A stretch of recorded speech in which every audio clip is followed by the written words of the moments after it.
Good afternoon and happy Tuesday. I'm just so happy to be here today. I'm happy to be here every day because each day above the ground is a good day for all of us.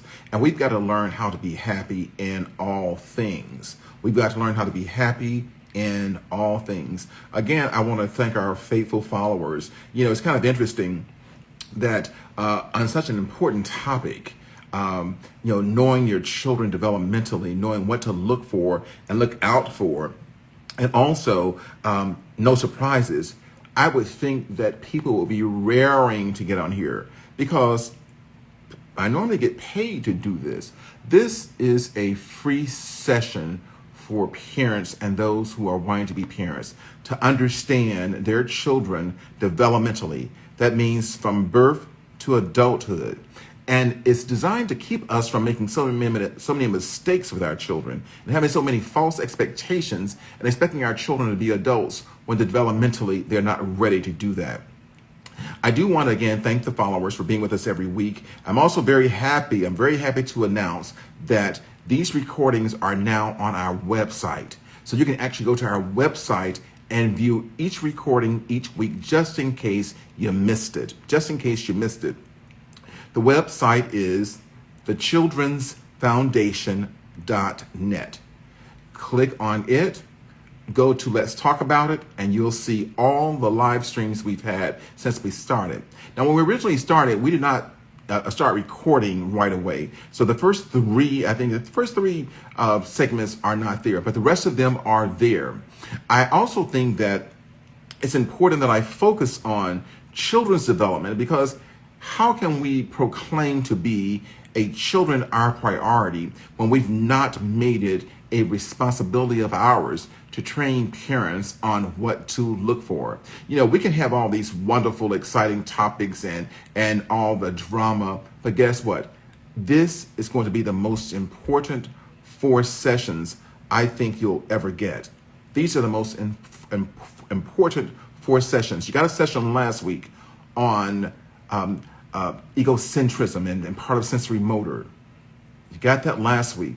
Great discussion, and I really hope that I helped you understand that children, not only children, but adults have 4 stages of development. And we cannot create development in our children, but we can enhance it. I hope you've also learned from last week that children are not passive learners. They're active learners. And they start learning in vitro. They start learning right there while they're in the woman's stomach, in vitro. They process music. They can tell when the music is too loud. They can tell when mom has had a drink or has smoked any narcotic, and their bodies respond to it. So we got to stop treating pregnancy as the child's not here yet, so I can do anything until he gets here. That is totally a myth. We should be doing everything we can do to protect the child while he is in vitro.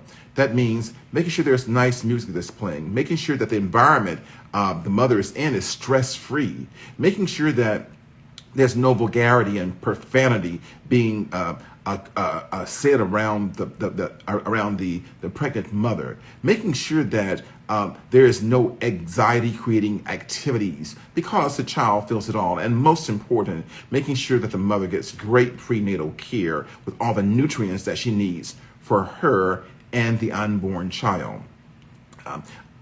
I get kind of like baffled at why people don't see this as being important. And then they wonder why their children turn out a certain way. People want to say that I raised them right, but how can you raise them right when you have not had the training and the understanding? I guess some of you are saying, well, guess what? If I want the training on this, I go to a college course. Well, I'm going to recommend that to you. However, you're getting it here free. So again, we have 4 series. This is the 2nd series. We had 1 last week. This week is going to be on pre-operational stage. We had egocentrism last week, which was sensory motor, which was a part of that. On this week, we're going to deal with the pre-operational stage. So bear with me. It is so funny that I was talking to a friend of mine, and they said the classes are similar to church. It says as long as in the church, the pastor is hooping and hollering, and you know what I'm talking about. Everybody said they had a good time at church. But when you ask them what the pastor preached about, nobody has any idea what the topic was because they were so involved in being emotional and reactive to the music. Versus going to another place where it is not church, but it's teaching. And people say, oh, I'm so bored. I can't sit there and listen to anybody teach. It makes me go to sleep. Well, I think that if you sleep during a teaching, shame on you. If you are sleeping during teaching, shame on you. And if you say you love children, and if you say you have children, I would have think we've had 1,000 people watching us. 1,000 people. But it doesn't matter to me because I'm going to teach Miss McQueen. Miss Queen, I'm going to teach as if I got 1,000 followers. And guess what? I'm going to teach you and you're going to get it. You're going to be the 1,000 audience tonight. So I want to thank you for always being on. And I want to thank you for being a committed child advocate. Being a committed, part of our problem is we have these sometimey child advocates, when things they can get attention for it, they're child advocate. Or when they get acknowledgments for doing something, they're child advocates. And people don't want to deal with children issues until their child gets in trouble. One of the things that I see over and over and over is that parents don't want to get involved with their children's situations until their child is being arrested, or the child has become a teen parent, or the child is on drugs, and all of a sudden, that child is so important to me. I want to know what I did wrong. If you knew its development, you could then figure out what you did wrong. And you could figure out the environment that you may have had them in was wrong. I just don't understand why parents, and some parents, wait until a tragedy to try to figure out stuff. It's just not logical to me. Many of you all know that I'm also a therapist. Which means I treat children on a daily basis and adults who deal with traumatic episodes, who have many, many, many issues. And many of those issues are dealing with lack of proper parenting and lack of the information that is needed to make sure the child is well. Wizzycom, thanks for joining us. It's good seeing you checking in with us. I also want to say that parents oftentimes wait when it's too late.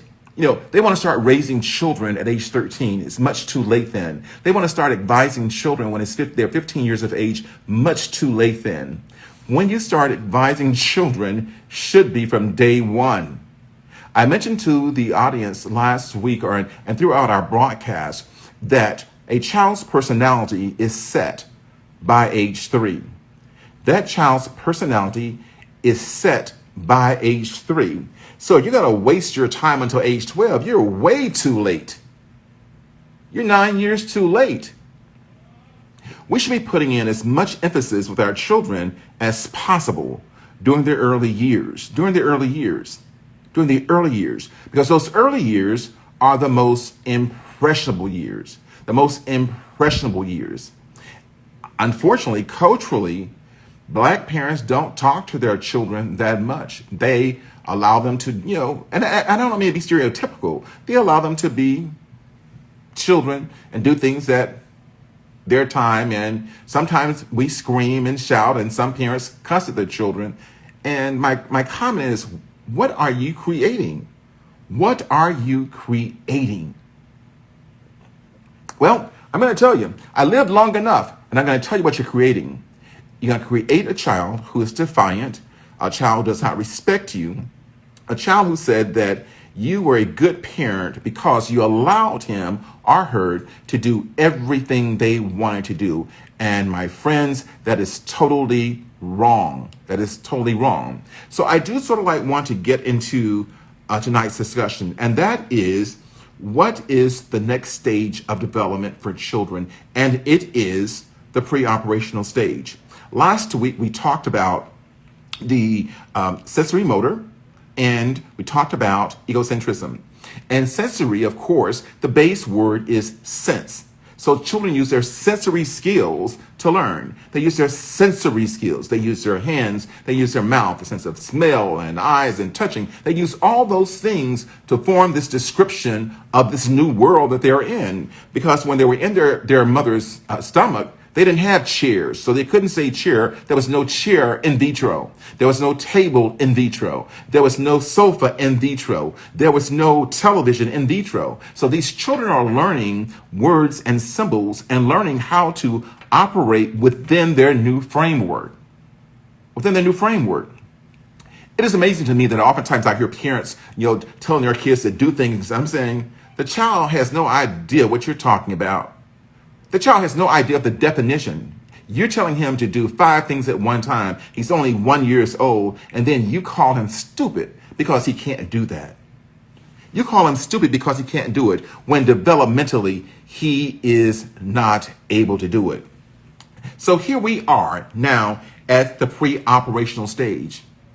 Operational simply means a way of doing things. It means that he's about to begin to function. He's about to begin to go into the world and discover the world and to try to figure out his place in the world. Pre simply means some activities has to occur before he's able to do that. Some activities have to occur before he's able to go out there and investigate the world and try to figure out, what is what. What does a sofa, when you say sit on the sofa, what is a sofa? What is a chair? What is a table? What does don't mean? I also shared that children between the ages of 1 and 3, of course, and I even say sooner than that because they're not passive learners, they can learn many languages. If I wish I could, to form this world and talk about like what children need. If I were to form this educational system for children that I know of, I'd have the best skilled teachers in the early years. The teachers who taught my children would be PhD level because they can learn and they are very active learners. I want the best trained teachers and instructors to teach my children if I could form this world. But the question is, why do we have some of the least skilled people? Now, we have some great preschool teachers. Trust me, I'm an advocate for early child development. I ran child development centers for 10 years or more, so I'm an advocate. I'm not here to put you down. But what I am here to talk about is what our society has created and how we as parents must begin to take charge of our children and take responsibility for them and stop allowing others to form our children's values and stop expecting educational systems that are not designed to raise our children for us. It's that simple. So part of this next stage of development is pre-operational. And I'm going to mention this again, that egocentrism plays a very important part in this. Egocentrism plays a very important part in this. And I keep talking about egocentrism because egocentrism can do some harm to us if we skip that stage of development. Egocentrism can do harm to us if we miss that stage of development.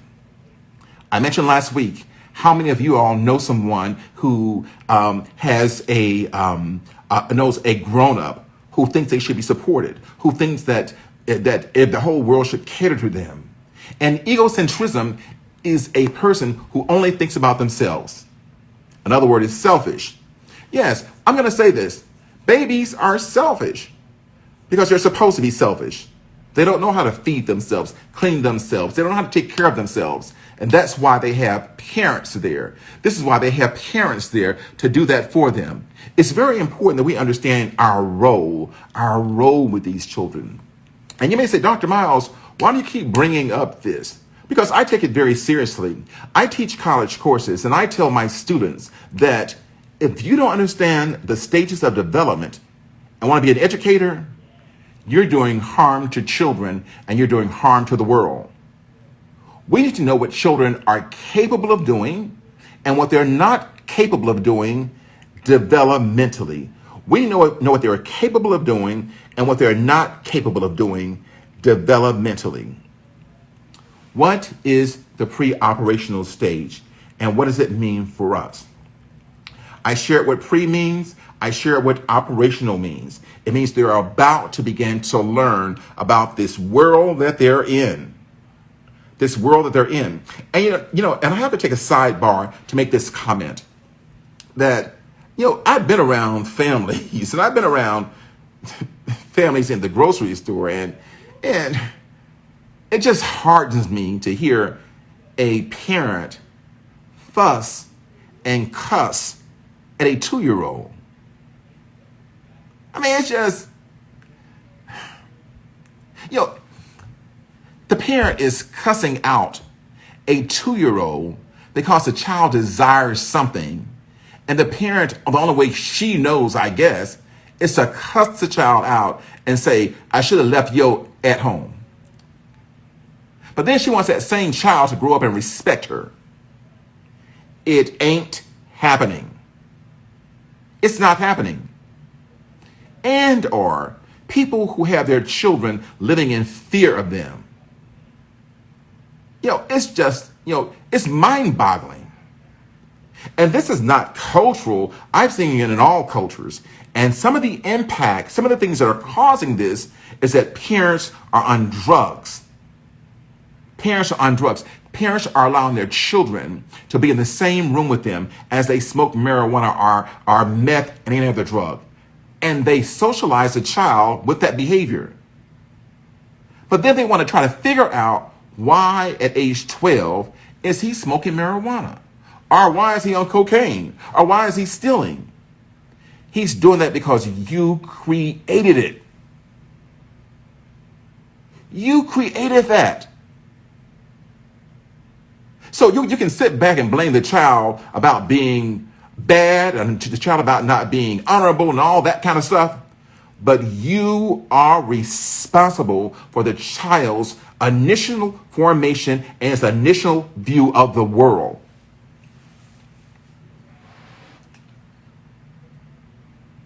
I don't understand why parents want to give that away. I had the child, so y'all can keep him, Grandma. Oh, brother, you can keep him at your house also. Oh, everybody can keep your child. So that means that everyone is putting their own values into that child. And then you get him back home and want to try to figure out why he cussing so earlier.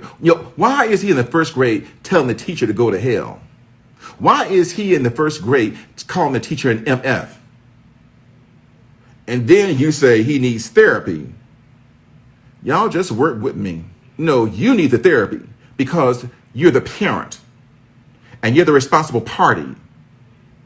And you're responsible for making sure that child's mind is formed. Now, I'm not saying that at a certain age, children don't grow up and they make their own decisions.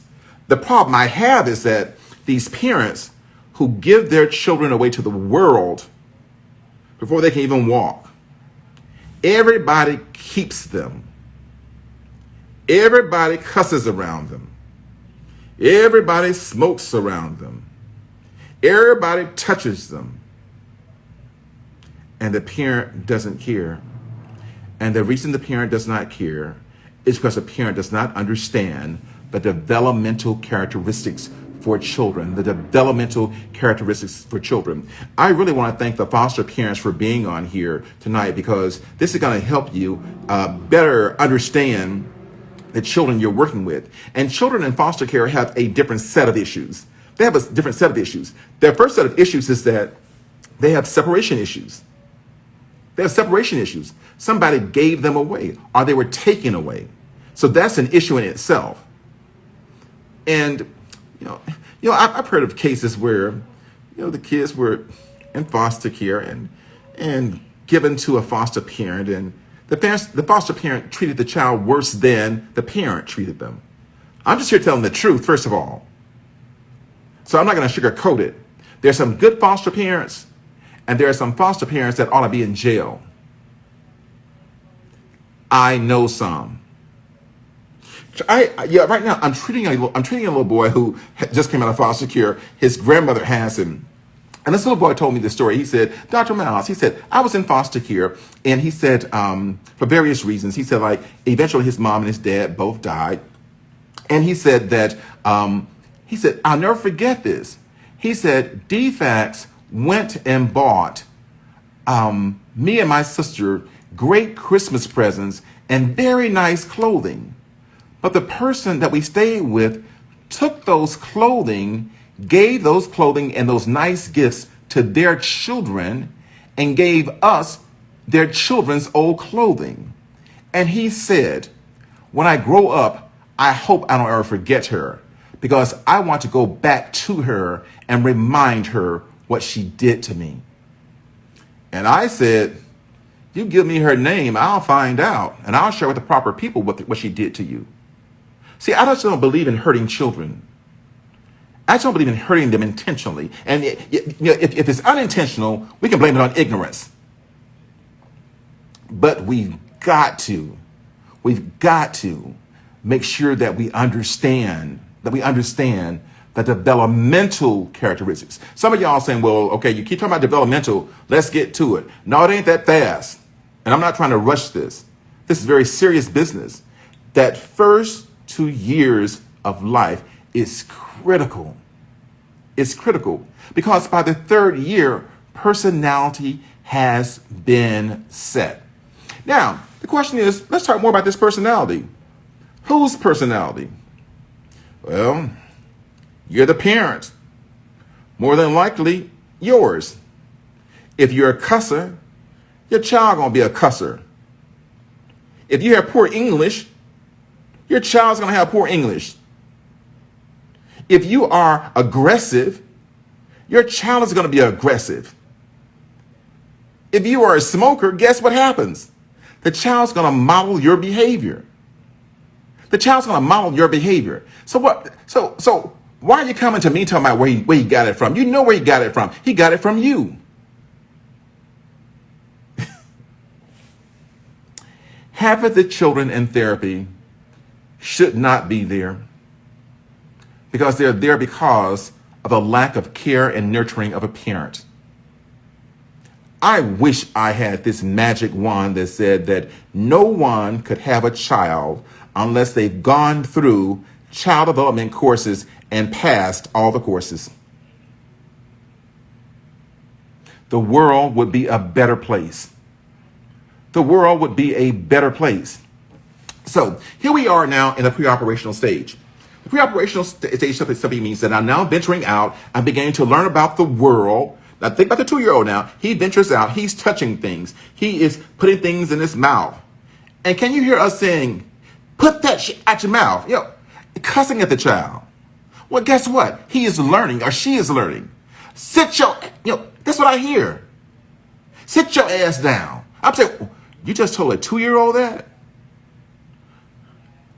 I even heard a parent cuss a child out in full sentences. And I didn't know what to do. I just didn't know what to do. And I said, well, I'll see the child later in jail if he makes it. I've seen parents slap children in the face. Don't you realize that's the worst thing you could ever do? The face is the most sensitive part of the body, and the face is the place that establishes self-esteem. So when you slap a child, or really anyone in the face, you damage their self-esteem 5 to 10 times worse than anything else. You hit someone in the face, you're damaging self-esteem. And my comment is, why would you want to hit someone in the face? And why are you so angry as a parent that child did not ask to be here? And you have the audacity to slap them, not only slap, I've seen people punch babies. I'm talking about 1-year-olds, punch them in the face, call themselves disciplining them. I've seen men, and I just want to call police. I see men beat children up to I got to make him tough, make him a man. I said, well, you can't make him a man because you're not one, because men do not beat children. Men discipline children. We have all these things we think that children should be able to do by 2 years old, and we have not taught them anything. So when they're in the pre-operational stage and they're trying to learn these things, we then cuss them out. Get your FM hand off the table. Stop touching everything. Sit down somewhere. Stop putting stuff in your mouth. Well, how do they learn if they're not using their senses? I'm not supporting let them do all these things. I'm saying there's a proper way to address it. And the proper way is not cussing them out. If you want to have a child to grow up into a productive adult, all you got to do is treat him the way you want to be treated. For instance, sweetie, don't put that in your mouth because it's nasty. It's nasty and it makes you sick. And I don't want to see you sick because I love you. Isn't that much better than sit your ass down? Isn't that much better than that? In the grocery store, don't ask for shit. Well, first of all, the child needs to figure out what shit is. And why should he not ask? You are the guardian. You're the protector. And you are the provider. So he ought to be asking you for things. And your responsibility is to share with him or her while they cannot get everything they ask for. It is the responsibility of the parent to share why they cannot get everything they ask for. Parents should know this. And I'm not just saying a parent, but I'm going to say good parents. Ms. Queen, you're absolutely right. They treat those children the way they were raised. And that's why they are so maladaptive. And that's why they have relationship problems. And that's why they can't seem to, everything seems to work against them because of their own environment. Can you change? The answer is yes, you can change. This week's topic is on the pre-operational stage of development. I want to talk very briefly about some of the characteristics of the pre-operational stage.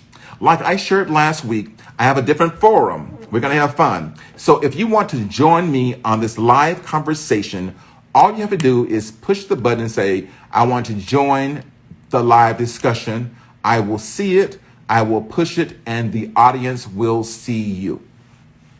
Some characteristics of the pre-operational stage. I already talked about egocentrism. And another word for egocentrism is self. You think about self only. Think about self only. Remember, Jean and John Piaget said that there are 4 stages of development. And he also said that we'll go through these stages of development before we die. So if a child at birth is ignored for all his basic needs, he will then move to the next stage. But according to the Swiss scientist, he said, guess what? It's going to show up again, and it may show up at a bad time, which means the child will grow up to be an adult who is dependent upon people to take care of his basic needs or her basic needs, which means that the child will grow up depending upon someone to take care of their basic needs, and or the child will grow up expecting and demanding that someone take care of their basic needs. So that's why it's very important that we know these things so that we don't allow our children to skip a stage of development, but that things should happen sequentially. So by the time they're reaching their teens, things are flowing along. Things are flowing. Now, I'm not saying you're not going to have problems. Of course, you're going to have some problems with your children. None of us are perfect. The whole point is that we should know how to respond to them. And, I see these t-shirts that says, calm down. Parents, I know good English. Y'all need to calm down when it comes to your children. And if you didn't have time to raise them, this is just Dr. Miles talking. I'm talking real raw. You shouldn't have had them. They did not ask to be here. And when you decide to have them, it is your responsibility to take care of them. Oh, I can hear somebody saying, well, I ain't gonna listen to his program no more because he talked down to people. See, people don't like hearing the truth. People don't like hearing the truth. The truth hurts. If you don't believe me, think about your own childhood. Think about how people treated you. And look how you're still suffering from it. Think about how people took things from you against your will. Think about the parent who left you at everybody's house. Think about that. Think about you are in a house with several children, and the dad in the house is not your daddy. But what you see is that everybody in the house gets nice things, and you get nothing. This whole thing of child rearing, this whole thing of how to get along with folk is really biblical. It's just treat people the way you want to be treated. Take a look at yourself and ask yourself, do you want your child to go through what you went through? All the lessons you had to learn. I don't. I don't. Think about that.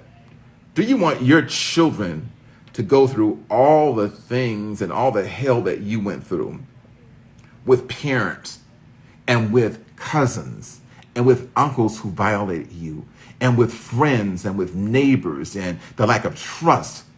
Would you want your child to go through that? And there are ways you can prevent it. The ways you can prevent it is simply understanding the developmental characteristics. The next probably component of this pre-operational stage, I talked about egocentrism. The next is centration. Centration. And centration is, the root word is center. It is to focus on one aspect of a situation at a time. To focus on one aspect of a situation at a time. We tell our children, close the door, sweep the floor. I'm talking about small children. Close the door, sweep the floor, pick up the paper up, go to the restroom. I'm saying, do you actually think that he got all that? The child is going through a period of centration, which means that he can only focus on one thing at a time. Don't forget, he's only been in this world 2 years. Compared to your 30 years, he's trying to figure out, what the heck are you talking about? What are all these things you're talking about? Have y'all ever seen people, the parents give the child so many things to do and the child almost going in circles because he don't know what to do first? Then the parent gets upset. The parent gets upset because the child can't do all those things that she asked without realizing that developmentally, he is not able to do that. That developmentally, he or she is not able to do that. And this is because they're focusing on one aspect only, and deals with the length. And they can manipulate two, but it's two instructions individually. And it is when they accomplish the first one. First one, hey, sweetie, close the door. Thank you. I love the way you close the door. Hey, come give me a hug. Hey, baby, can you bring me this? It's right there on the table. It's brown. You see it? It's brown and round. The child sees it. Applaud him. Oh, you are so wonderful. Thank you for bringing that to me. So, what happened to us praising our children? What happened to us understanding that our children have only been in this world 2 years during pre-operational stage? And of course, it's a little bit longer. And they don't have all the language together. They don't have all the cognition together. They don't have all the rationality together because they're still They're still developing. The next part of this pre-operational stage, and we're still just in the second phase, is conservation. Conservation. And we know what conservation is. It means that we try to conserve. We get something that belongs to us and we try to keep it for ourselves. So our 2-year-olds up to 7-year-olds, they're going to do that. They're going to go through this conservation stage where they get things and they think it belongs only to them, and we have to teach them how to share. It's also understanding what quantity is, what quantity is, and what same is and what even is. Like, for instance, if you tell a child, I want you to give Jane half of what you've gotten, that doesn't mean a hill of beans to that child at age 2 and 3 years old. Half. What does half mean? And so what the child normally does is give the person less than half. And then you shout, oh, you so selfish. Parents, the child is not selfish. The child's going through a stage of conservation. It's conservation. And Jean Piaget, he found that most children can't understand this concept before age 5. Parents, y'all got to calm down. Because you're trying to have your children do things that 9th graders are having to do. And your 2-year-old or your 4-year-old, your 5-year-old is trying to figure this thing out. They're trying to figure it out because they're very curious about how things work. And if you want to test yourself, pretend you were a Martian, you just came from outer space, and somebody dropped you here on Earth, and you saw all this stuff. Think about it. Pretend that you're a Martian, you've never been to Earth before, and someone dropped you here, and the first time somebody sees you, they say, go in the house.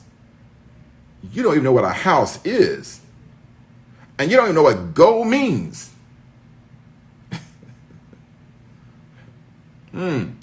I want you to share. What does share mean? And why are they hollering at me? And why are they frowning so much? And why are they so mean to me? The child is going through the stage of conservation. And these are all under the pre-operational stage, the conservation stage. Also, children during the pre-operational stage are going to go through parallel play. Parallel play. For instance, we tell our kids, oh, y'all need to play together. No, you're going to play together. Well, children oftentimes during the pre-operational stage do not play together. They play what we call parallel play. They'll play beside each other, but they won't play with each other. And that is okay. They will play alongside each other. They will not play with each other. And it doesn't mean they don't like the person. Parents, they're just trying to discover what is what. They're trying to figure out what these toys are we're playing with. They're trying to figure out what this whole thing is. They're like, what is this concept of sharing? What is this concept of playing? What is this concept? What am I supposed to do with this thing? Am I supposed to eat it, kick it, throw it, or what? And that's why it takes a caring teacher, a caring parent to explain to children what items are. Parents, calm yourself down. Calm yourself down. You are supposed to be your child's first and best teacher. You're supposed to be your child's first and best teacher. Parallel play.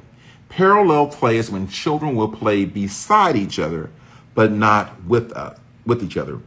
Don't worry, the parallel play will go away. And it doesn't mean the child is antisocial by any means. It simply means they're trying to absorb the information they have, and they don't want to be disturbed. Two children sit right beside each other. They will not interact with each other, but they will play with their toys individually. It's called parallel play. It is part of the pre-operational stage, which is part of Jean Piaget's 4 stages of development. I'm telling you this so that you can start being calmer and you can start treating your children just a little bit nicer and explain to them a little bit better before you start all this screaming, all this cussing. Parents, please get rid of the cussing. Get rid of all the screaming. Get rid of all the name calling and treat your child like a human being and treat your child the way that you would want to be treated. Not a hard concept. I hope you all are really understanding why I'm spending time on these 4 weeks talking about the stages of development. Because when I finish these 4 weeks, I'm going to really get into some real difficult things that I'm seeing with our children. And those difficult things are going to be abuse. Difficult things are going to be teen pregnancy. The difficult things are going to be children who are raped. The difficult things are going to be dealing with the LGBTQA children who most of the time are suicidal. So I'm talking to you now. I'm trying to train you to get ready for the topics we're going to be talking about. So when we start talking about it, you won't be so confused. You'll be saying, oh, Dr. Miles did mention preoperational stage. Dr. Miles did mention A, B, and C. And we won't have all these stereotypes of what our children should and should not be. Now, we're still in the preoperational stage. We're still in the preoperational stage, and we're talking about symbolic representation. And what is symbolic representation as it is a part of the preoperational stage? During the early preoperational stages between ages 2 and between ages 3 years old, your child will begin to realize that words and objects are symbols for something else.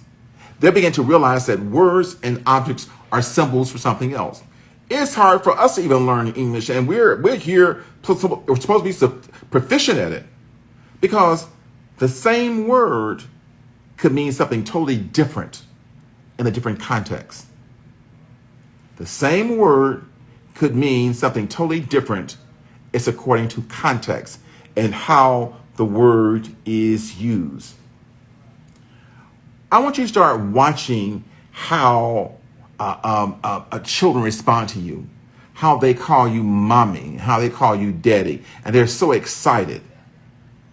And what they get back from you is, "You so stupid." Well, I don't like hearing that. I don't like hearing anyone be called stupid. And I don't like hearing children be called stupid.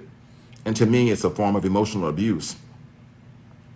When children are screamed at, to me, that's a form of emotional abuse. When children are called names, to me, it's a form of emotional abuse. When children are cursed at, it's a form of emotional abuse. When children are slapped, that's a form of physical and emotional abuse.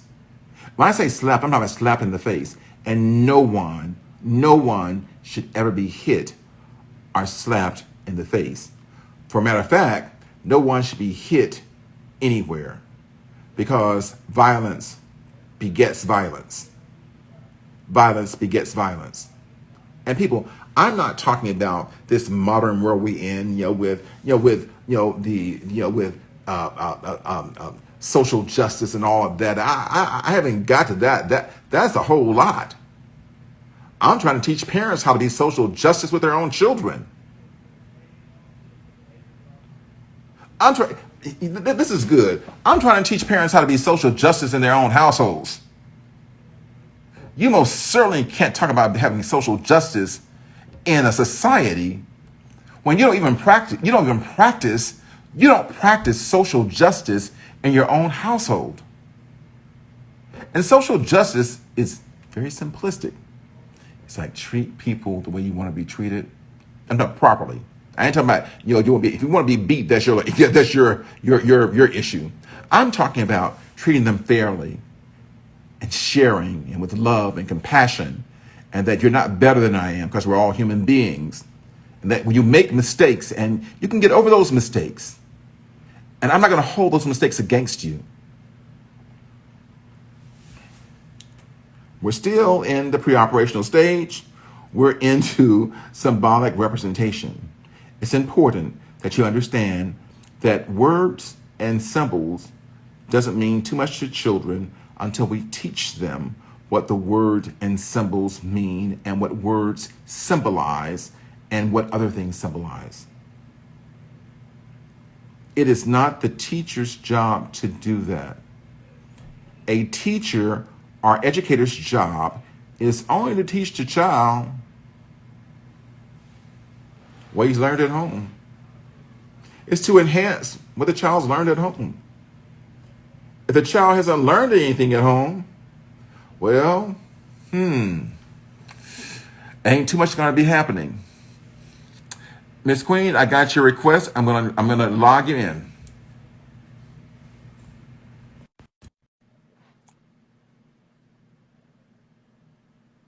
Miss Queen, you're in if you're ready to come in. Oh, Hey, how are you doing? oh, great. I now see the face of the lady who's always with us. Yes.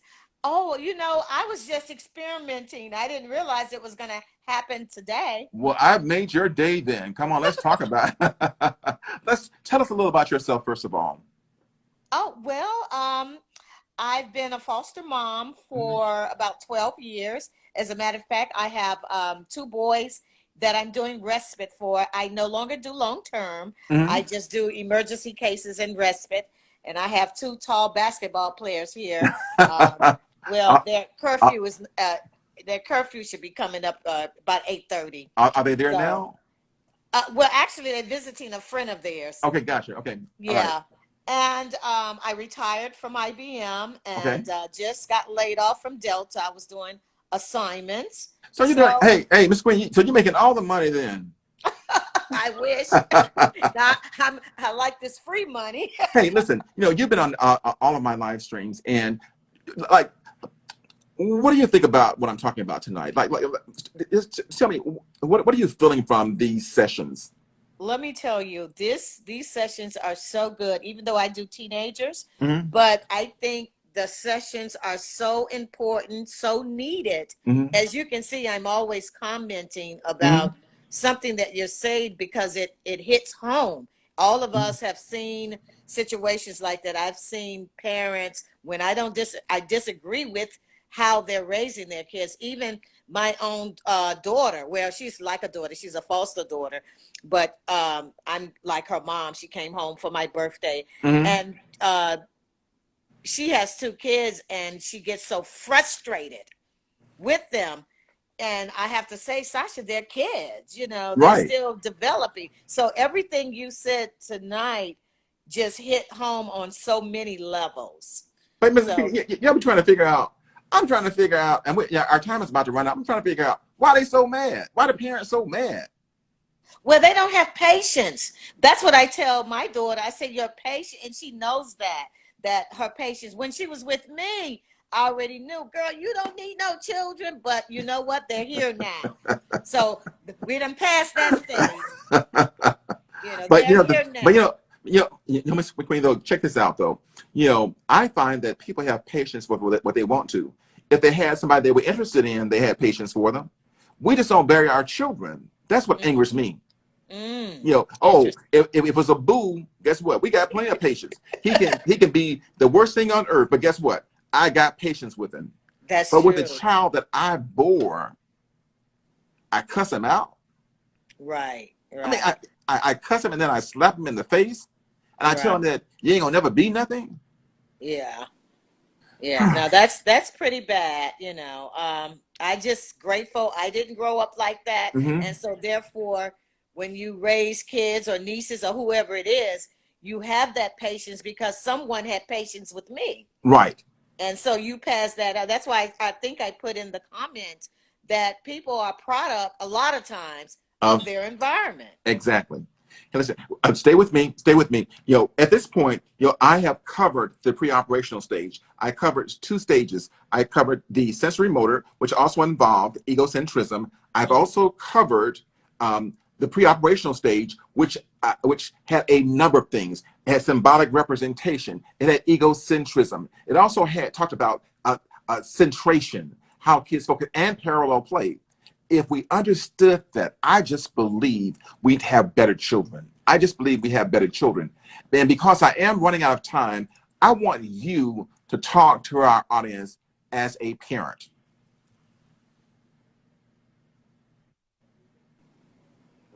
You still there? Hello? Oh, yeah. I'm You still here. there? Sorry, Yeah. something happened and I accidentally hit something. No problem. You're still with me. But I want to give you the last few moments. Give these parents a compassionate word about raising children. Just tell them what was on your heart about raising children. Well, I believe raising children, a good foundation, a good foundation starts in the home, where they say charity begins at home. A Mhm. good foundation to me is not spending quality time with them, even if you're separated with not with the baby's father. I Mhm. think it's important, even if they can't even pay child support, that they spend some quality time with that child.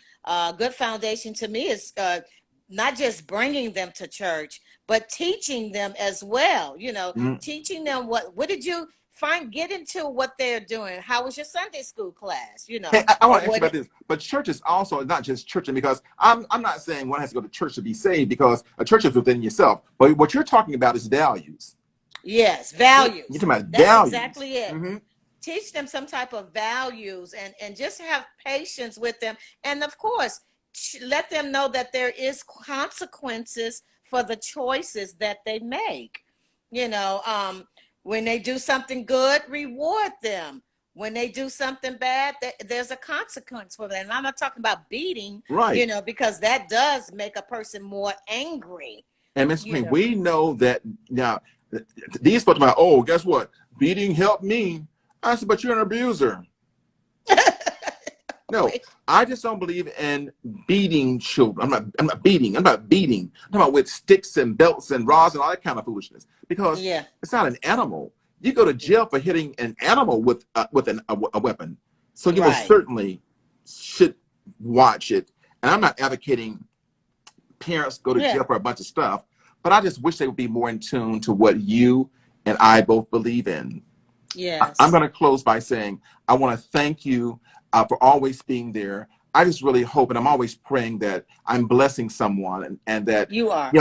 our company, Dr. Willie Miles Children Foundation. I was asked by the Divine Creator to leave a full-time job to start this, Wow. and he said to make children your priority. Well, that's your purpose, and you have And, to walk your purpose out. and And you're doing a fine job. I'm a It's very believer. much needed, Dr. Miles. I'm a believer that children should be our priority. I'm not putting down other agencies, but I'm going to tell you, I travel the state extensively and I see people do all kinds of things. But I do believe that we're one of the only agencies, or maybe of others, that make children our priority. I'm going to thank you again. We're going to log off before I get shut off. All right. Okay. So tell your other friends that every week we're going to be doing this right here. And next week, it's going to be part 3 to knowing our children developmentally. All right. Well, I've taken notes, so I appreciate you. Okay, All I'll right. let you go. All right. Be blessed. Take care. Bye bye. I'll see y'all next week. Yes, you will. Bye bye.